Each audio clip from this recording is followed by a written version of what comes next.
Good morning, good afternoon, good evening, depending on where you are in the world.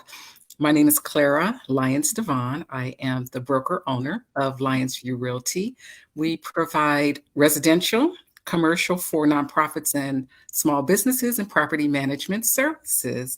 So I'm really excited today that you're able to join us. Lyonsview Realty is committed to ensuring that you have resources, information, and tips to assist you in making the best financial decisions. And we want those decisions to maximize your wealth building power now and in the future. So, Financial Fridays is here to help you stay current on the trends that impact your bottom line. And today I am very excited to have Mr. Thomas Mayfield, who is a senior partner specialist with the U.S. Census Bureau. Welcome, Mr. Mayfield. Thank you for having me. I met Mr. Mayfield actually it was last month, and he came and presented for the Southern New Jersey chapter of the National Association of Real Estate Brokers. We had a community forum dealing with fair housing, and we were talking about tenant landlord laws, and the community came out, our realtors professionals came out, and Mr. Mayfield came out and presented on the U.S. Census, and I thought, wow, this is a very timely and very important topic that definitely impacts our financial decisions now and in the future, and invited him to come and join us, and he is here. So thank you for coming. I appreciate you. Yeah, thank you for having me. Could you tell us a little bit about yourself, anything that you'd like to share? Well, I'm a military brat, I guess, of sorts. My dad was an Air Force well, he was in the Air Force. He was actually one of the original Tuskegee Airmen. Oh, wow.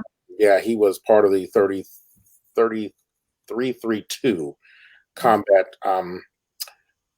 affiliation. So we traveled quite a bit. So, finally coming back and after he retired, we grew up in New Jersey, and then I went on my travels. So I've done quite a bit of things over my life, and now it's ironic, as I said to my wife, I said my dad served the country for 30 years, and I've been in the private sector for more than 30 years, but now I come back, and now I work for the federal government. Wow. So ironically, you want to go in the military? I'm like, I'm not sure, Dad. I think I want to do something on my own. But ironically, I'm back serving our country in a capacity that is really interesting. But yeah, so I'm married. We currently live in Voorhees, New Jersey. And I will say this. So going to the, I guess, the event that you held last month and speaking with the folks there, that was very engaging. Especially the young man that came before me that talked about the Fair Housing Acts and stuff like that and how they were supported. I thought it was a setup because obviously what we do from the federal government side in terms of the census determines a lot of the funds that they are receiving to support the Fair Housing Act. So I thought that was interesting. It was a perfect setup for me to step up and talk a little bit about the census. Well, we really appreciated you being there, and definitely committed to getting the word out about the census and what it's about. So let's start there. What is the census? Because a lot of people don't get what it is and what it's for and what it does, all those things. Okay. So simply put, the census is a count. We literally count everybody that lives within the United States and Puerto Rico and adjoining areas of this country. We do that based on the process of providing funds. For the next 10 years, we'll be allocating and budgeting $675 billion. Wow. Based on the counts that we do for the census. The census is done every 10 years. You said $670 billion. Oh my God. 675 billion. Yeah, it's a huge undertaking. And again, that's based on the populations. So, when you look at the count, and now we have 130 different other surveys that support us as an organization within the federal government, but the census itself drives that budgeting of $675 billion. And we count everybody. Based on that, the census is also known as the largest statistical organization in the country, if not the world, based on what we create and put onto our websites for the use of partners and ourselves, because it's paid by tax dollars.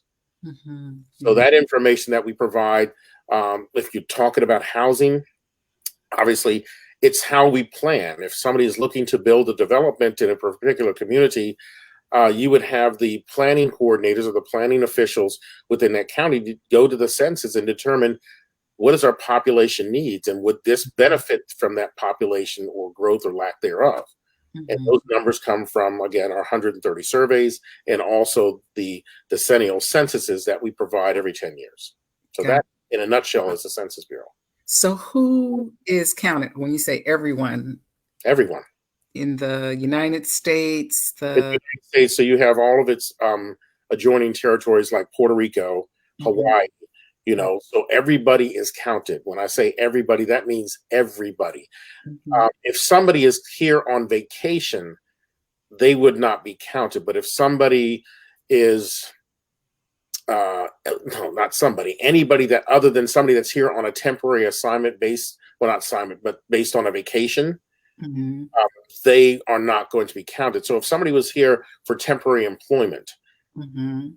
they would be counted Okay. because they're utilizing resources that we have to have allocation of funds for based on infrastructure, based on schools, based on voting precincts and stuff like that, based on a population. Gotcha. So if you live in United States, any of the territories, Puerto Rico, America Samoa, the Commonwealth of the Northern Mariana Islands, Guam, and the U.S. Virgin Islands, you are Uh, required yep, yep. to participate. It's so funny because I got my U.S. Census um, thing in the mail. So that's what it looks like. So if you haven't gotten it, so people should be basically receiving their information shortly. So Correct. what's different about the U.S. Census today and say 10 years ago? What are they doing differently? Well, the most unique thing right now, and it's not to say that we haven't attempted to do anything online or over the phone, but the bulk of what we're trying to establish right now is have folks participate via the online process or over the phone. Mhm. Um, Obviously, we're in an era of speed and information. Uh, Yeah. Technology is key. So we at the Census Department have decided to make that an initiative to improve our ability to accurately count our population.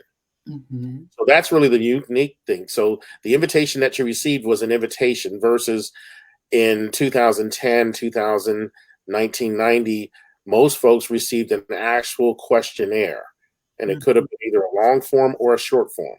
Yes. So now we're inviting folks to participate to answer the 9 questions, and it's only 9 questions. It's not a 9 question on one or in a long form on another. It's 9 questions online or over the phone. So the invitation you got would encourage you to go to the website or dial one of the 12 non-English languages or English at the 800 numbers. So that's really the major difference. That's pretty cool because I remember in the past, people knocking on your door or, you got something in the mail that you had to fill out. So people now can go online, they can do it on the phone. And do they still have the option to mail it in? Yes, so that great point. So we are not alleviating the paper. So it's all about self-responding. So initially the self-respond initiative is going to be online or over the phone. Okay. So through the period of the 12th through the 20th, the invitations go out. Several reminders will go out between the 6th of March through the 24th of March if you have not responded, to remind you to respond based on those two opportunities online or over the phone. As Gotcha. you get further into April, you'll get two more reminders. The second one into April is going to give you also the paper questionnaire. So Okay. you could then fill that out and send it in. And then the last one is just going to be a reminder at the end of April. If you've not self-responded either online, over the phone, or by paper, Mhm. then expect somebody to come knock at your door based on a household. We don't go as to name. So it's an address that has not self-responded that would spark an enumerator or a census taker to come knock at that door. Gotcha. Yeah. Gotcha. Okay. Okay. So how long, you said there are 9 questions, about typically how long would it take someone to complete? Well, and that's interesting because, excuse me, I'm trying to get this phone. That's the interesting thing. It all depends on, in this moment in time of us being sort of isolated at home because of the coronavirus. Mm, I've heard stories in social media where they have had their children sit and get on the computers and put it in. Now, children that have very, very speedy hands and stuff like that, it could be sped up. But they learn about the census and why they're entering stuff into the system. But it should not take any more than 10 to 15 minutes, depending on the size of or the number of folks that are in that household. okay. And if there's something you don't understand, will it let you skip a question, or do you have to answer one before it'll let you go to the next one? So, in the process of doing the online, it's going to remind you that you may have left something blank or you've not accurately put the full, say, like a telephone number. So, if you don't put in your area code or you forget that you put in 2 digits, it's going to remind you. That does not stop you from still moving forward. Gotcha. Gotcha. And so when you were talking about who gets counted, can someone post a question? Because if you have any questions, I just want to make sure I can see it on my screen. Feel free to post a question or a comment, and I'll be sure to ask it if I can see it. But I just need to know if I can see it here on this screen. Um, when we talked about who gets counted, so you were saying you need to count yourself and Yeah. anybody who's in the home. So what about, and it's based on April 1st, although you can fill it in now, right? That's For right. So you're making the knowledge of who's going to be living in your home as of April 1st. Now, as it pertains to, and we were chatting earlier in regards to college students that may not be at college right now because of the coronavirus, the expectations, from my understanding, is as the year goes forward, they'll go back to their dormitories where they will spend most of their time this year. So they're not normally in your house on April 1st. They would not be counted in your house as of April 1st. But it's still, again, it's a self response. Gotcha, gotcha. So if you are a baby and you're born close to census day, or you're in the tummy of mommy, how do you get counted?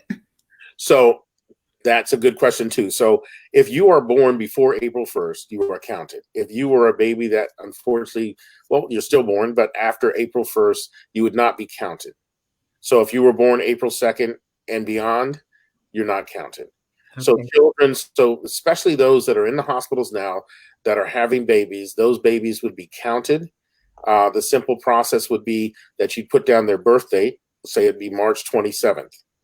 mhm, Then their age would pop up as 0 once you put the birth date in because they're still not officially 1 year old. If you were to put somebody's birth date in as April 2nd, it would not allow you to do that because that child would not be considered to be counted because it's after April 1st. right. So they would be counted in the next 10-year census. Yeah. Yeah, yeah. And I, I just want to reiterate, it's so important because the decisions based on these numbers are going to live with us for the next 10 years. So it's really important that um, people, take this really seriously, so that the funds are divvied up correctly, and the redistricting for, um, You you have precincts for schools, you have voting precincts, know, representation as yeah, well for the states um, based on the numbers. Um, so yeah, it's very important based on having accurate numbers for the distribution of not just the funds, but obviously where folks will be going to vote, where folks will have schools, and then those numbers relate to, because you're looking at 10 years. So if somebody is, say, 3 years old, they'll be 13 in 2030. We should be preparing based on the resources provided, the $675 billion, the redistricting and everything else, to prepare for them to be going into what would be either junior high school or high school and having the proper facilities for that population to then go into. Then you have the proper resources, be it books, be it laptops or whatever, so that they're not behind a learning curve. And this is just the mindset of what we have taken on as the federal government to make sure that our communities are proactively, capturing the right things. Because I mean, I hear it now when we have meetings, specifically from the school districts, how challenging it is for them to then work with the number of students, in areas where we call low response areas, that did not participate as heavily as they should have back in 2010. And then ultimately those resources were not provided to them because the numbers didn't reflect what was on the census. And I call them miracle workers because they're still making it happen for their communities. But now, me being more involved in the census and being able to communicate a message, it seems like there's a lot more communities that are being much more involved. Yes. Because they're seeing the actual impact of what the census is going to do for them, as to what it may not have done for them in the past. Indeed, because Yeah. the representation just wasn't there. Yeah. Yeah. So if you're traveling on Census Day, how Well, okay. So the cool thing about that again is travel for an individual, is just travel. That does not mean you live where you travel to. okay. So the other thing is, and think about it, if you were in 2010 and you traveled, and say you ironically took your census questionnaire with you, paper form, you can still fill it out, you still put it in the envelope, and it had the self-address, you could mail it back in, and it was going to be based on your house from where you traveled from. Right. So the cool thing about this is you're traveling, and obviously you most likely have access to technology. You don't need to have the form. You don't need to have the ID number. You can go online to my2020census.gov and you can still fill out your form accurately based on your household and get it done. Again, you can do this anywhere. You can do it again, like I said, by phone, or online. But then if your phone has access to the online process, we've tested it as my partners have done it. They say the actual form itself shows up exactly on your cell phone if you have web capability as it does on your laptop or your computer. Pretty cool. If you have visitors on Census Day, how does that get counted? The same thing. So if they're visiting, they're not counted again because they themselves have another permanent residence that they are normally at most of the year. So they would not be counted. If you had somebody that would come in, say, that is going to stay for an extended period of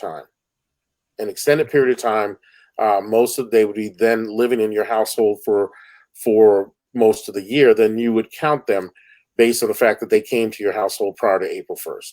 Okay. Foreign citizens who are in the United States, how are they counted?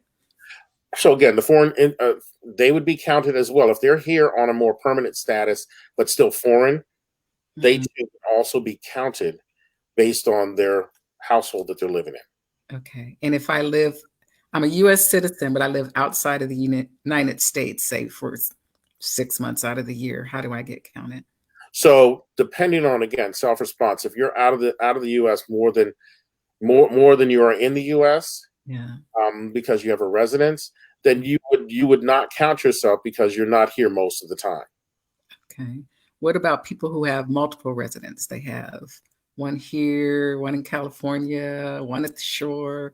So that's a tricky one. So again, it's all based on where you are most of the time prior to April, or how you see yourself most of the time during the year prior to April 1st. So if I see myself living in a Florida residence, 9 months out of the year, and then I come and spend 3 months in say a New Jersey residence, I would be counting myself down in Florida. Okay. This applies to our real estate clients. They're moving. So they live at 123 Main Lane today. They might live at 456, New Home Lane in the next, 2 to 3 months. So, how do we address those folks who are moving? or moving on Census Day, I guess. April 1st is the due If date. they're moving on Census Day, that's a tricky one. I believe if they're moving on Census Day, they would still count themselves in the location that they're moving from. Okay. Yeah, because anything after, if you're not in that household prior to Census Day, then yes, you can count yourself. So if I moved to Florida, literally left my house from New Jersey and moved to Florida Right. permanently, then I would be counted in Florida, even though I've only been there a couple of days. Right. People, students, people in healthcare facilities, military personnel.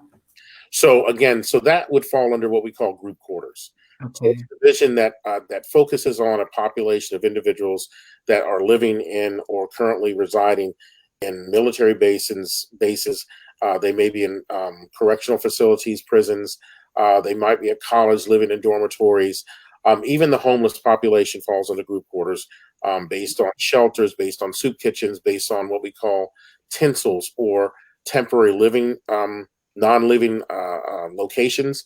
Um, Mhm. they are covered under group quarters, and that's a division that is underway, communicating with those establishments about how they are going to count the populations of individuals that are living in those locations. So the people, like the transit people, who counts them? So if you're living in an RV park or a hotel So an RV park, or yeah, how do they reach again, if you're living in a hotel, or a shelter? the Mm, shelter again under group quarters. yeah. RV parks, there'll be organized. Well, there'll be the group quarters organization to go out and provide them with getting a count. Now, remember where we are in terms of the ways that individuals can self-respond.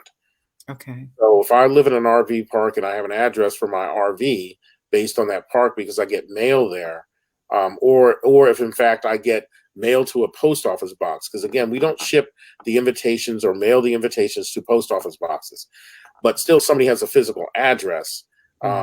because there's certain areas within the country that don't go by the address of the household; they go by post office boxes.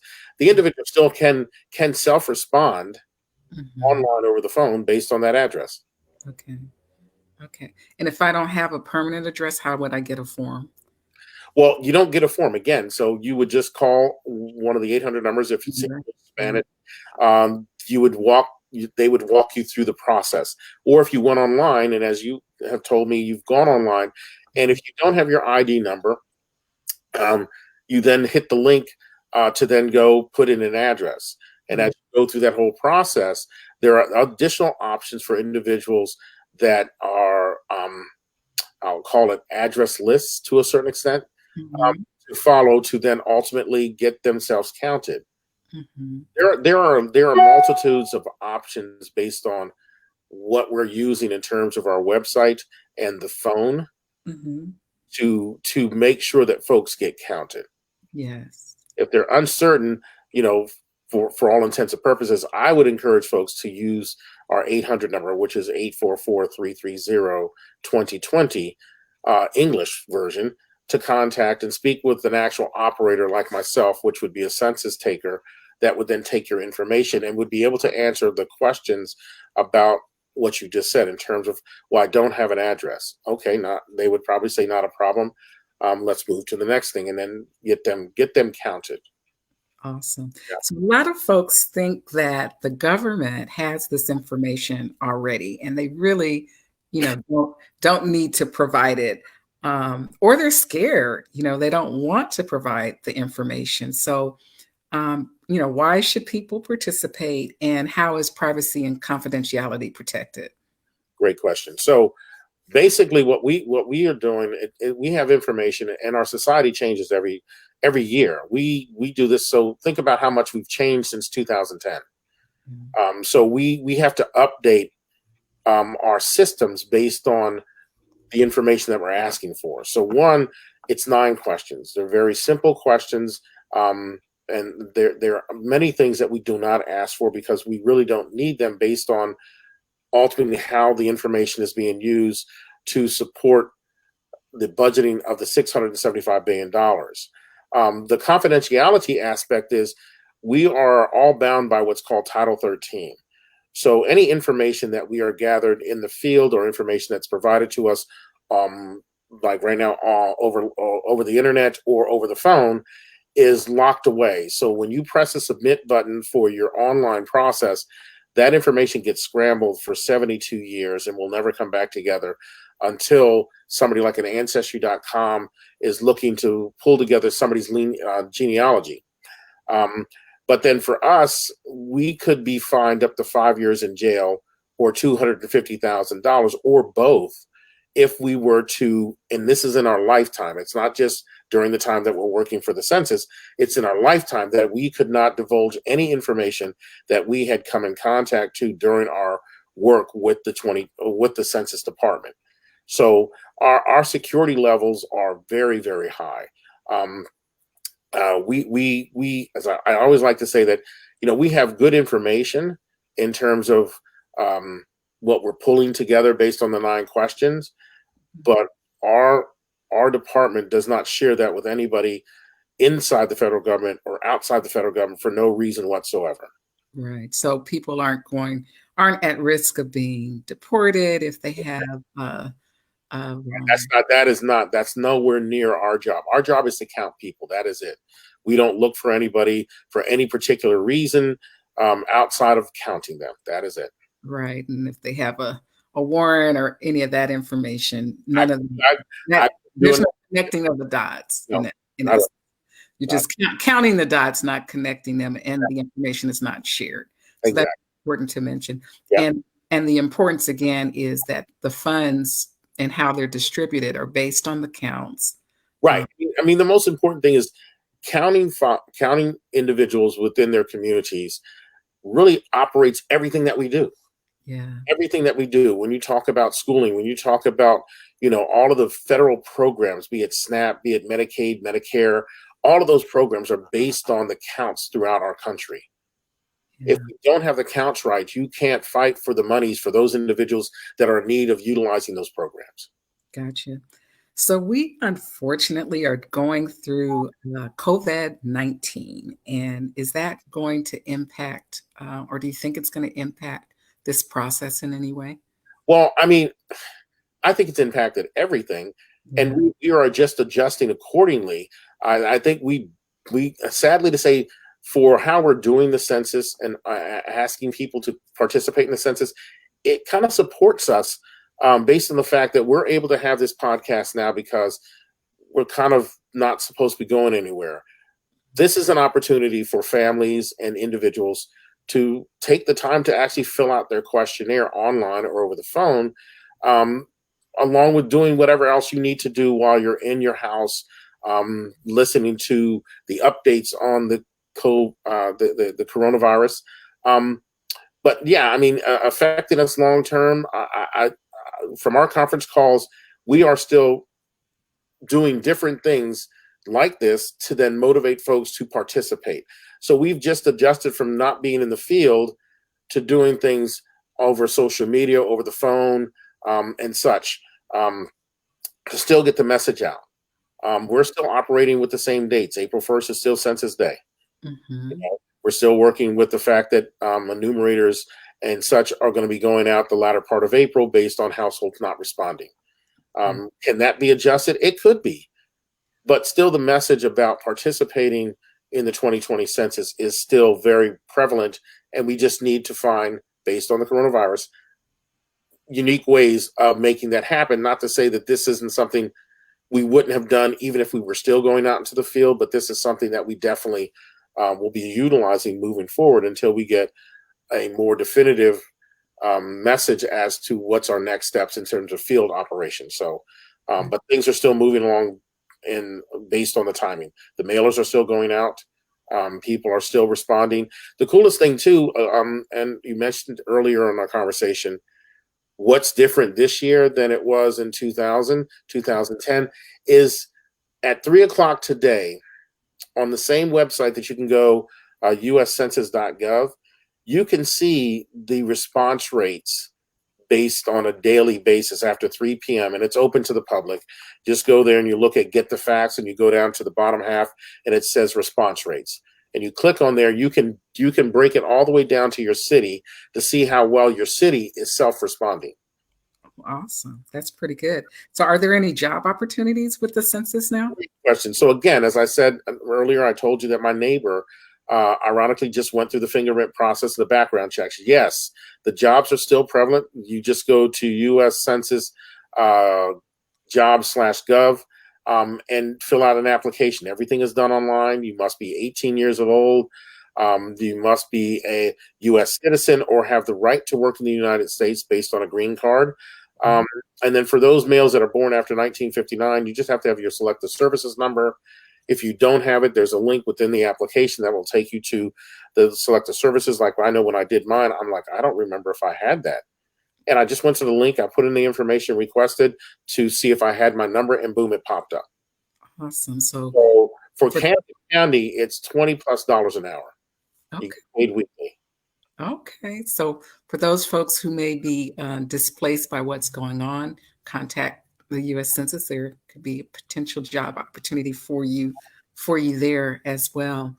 And for our community leaders, oh, I can't see that. Oh, now I can see it. Okay.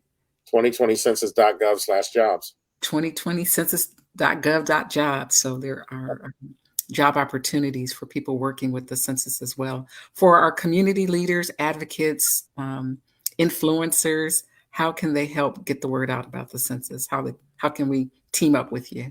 Well, just like we're doing now, based on, and I go back to the coronavirus, activities that you're currently having, like you do this podcast every Friday. So ironically, this is an opportunity for you to share the message.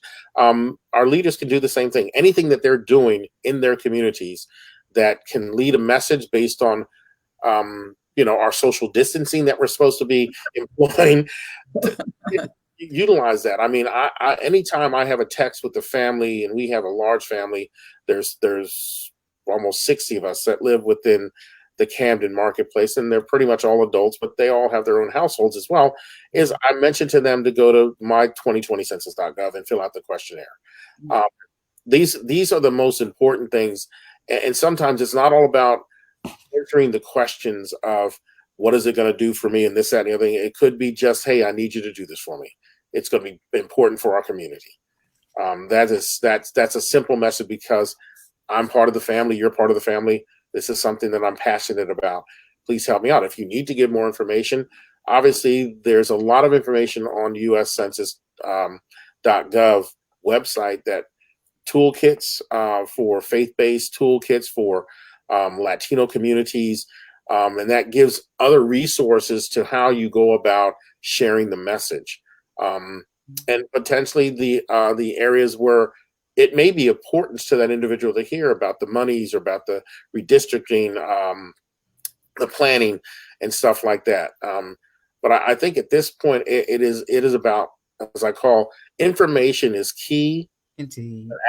But action is power. So the more that we get folks to act upon completing the questionnaire, the more power we as communities will have moving forward over the next 10 years. Indeed. Should people contact you directly, or should they go to the website? What's the best contact information? Well, what I need them to do is really go to my2020census.gov. Everything is right there. Simply put it, that starts you on your way of answering your 9 questions and getting counted. It will give you a confirmation form that, hopefully, if we're creative enough with what we call my complete count committee partners throughout the counties, there will be opportunities to share that with other organizations, other business partners of ours that will hopefully support you in having completed your questionnaire in ways that we're still working on. That could be a free coffee. I don't know. Just creative ways, because it all supports the community. Indeed. Well, I really, really want to thank you. Thank you for sharing about the census today. So the 2020 census is easy. You can do it online, by mail, or make a phone call. Yeah. 2020 census is safe. It's confidential. You're protected by law. It can't be used against you. Correct. Most important, the 2020 census is important. The census is going to determine your congressional representation. It's going to inform hundreds of billions in federal funding every year and provide data that will impact communities for the next decade. So the bottom line is this info will be used to put the resources that serve you back into your community. And that's really, really, really very important. I want to thank you again, Mr. Mayfield, for joining us today. I want to thank those people who are watching live or who are going to be watching the replay. If you found the information useful, please like and share it with others. And Lyonsview Realty, our vision really is to provide you with resources, information, and tips that help you make the best decisions to build wealth now and in the future and live your best life. So if you're looking to buy, sell, invest, rent, or pursue a career in real estate, you can drop a message or request for an appointment here on Facebook, or you can email me at info@lyonsviewrealty.com or call us at 856-209-0905. My name is Clara Lyons-DeVaughn. Join us again live on Fridays at 9:30 a.m. Until then, keep living your best life. Thanks so much, Thomas. I appreciate you. Clara, thank you so much. And again, now after that presentation, you didn't need me. I love the remarks. Tagline, that's a hashtag of itself. Indeed. Have a great day. Okay. Same.